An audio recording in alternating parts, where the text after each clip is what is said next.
Baik, bismillahirrahmanirrahim. Assalamualaikum warahmatullahi wabarakatuh.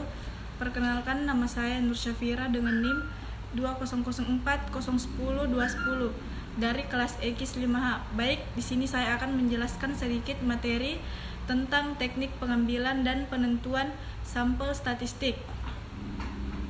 Nah, statistik adalah sekumpulan cara dan aturan tentang pengumpulan, pengolahan, analisis, serta penafsiran data yang terdiri dari angka-angka. Nah, di mana statistik pada dasarnya adalah data-data yang dihasilkan dari pengolahan yang dipelajari di statistika. Jadi, statistika adalah ilmunya, sedangkan statistik adalah datanya. Sedangkan hipotesis, kalau berdasarkan asal kata, hipotesis berasal dari bahasa Yunani, yakni hupo dan tesis. Hupo adalah sementara, sedangkan tesis adalah pernyataan atau teori. Sedangkan populasi adalah jumlah keseluruhan dari satuan-satuan atau individu-individu yang karakteristiknya hendak diteliti. Dan satuan-satuan tersebut dinamakan unit analisis dan dapat berupa orang-orang, institusi-institusi, benda-benda, dan sebagainya. Nah, sampel adalah bagian dari populasi yang memiliki sifat-sifat yang sama dari objek yang merupakan sumber data. Nah, sampel diambil dalam penelitian sebagai pertimbangan efisiensi dan mengarah pada sentralisasi permasalahan dengan memfokuskan pada sebagian dari populasinya. Selanjutnya ada sampel. Sampel adalah sebagian dari populasi subjek data yang berdasarkan perhitungan tentang tingkat kesalahan tertentu dianggap mewakili informasi yang sama dengan populasi. Nah, sampel atau contoh, adapun contoh sampel adalah sebagian dari populasi yang karakteristiknya hendak diteliti.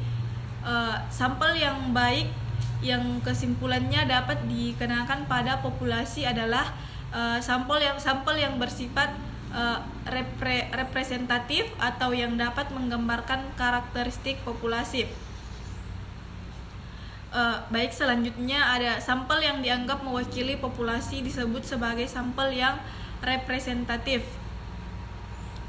Menentukan ukuran sampel menurut Gay, yaitu ukuran minimum sebagai sampel yang dapat diterima berdasarkan pada desain penelitian yang digunakan, yaitu ada yang pertama yaitu metode deskriptif minimal 10% populasi untuk populasi yang relatif kecil minimal 20%. Yang kedua, metode deskriptif korelasional minimal 30 subjek.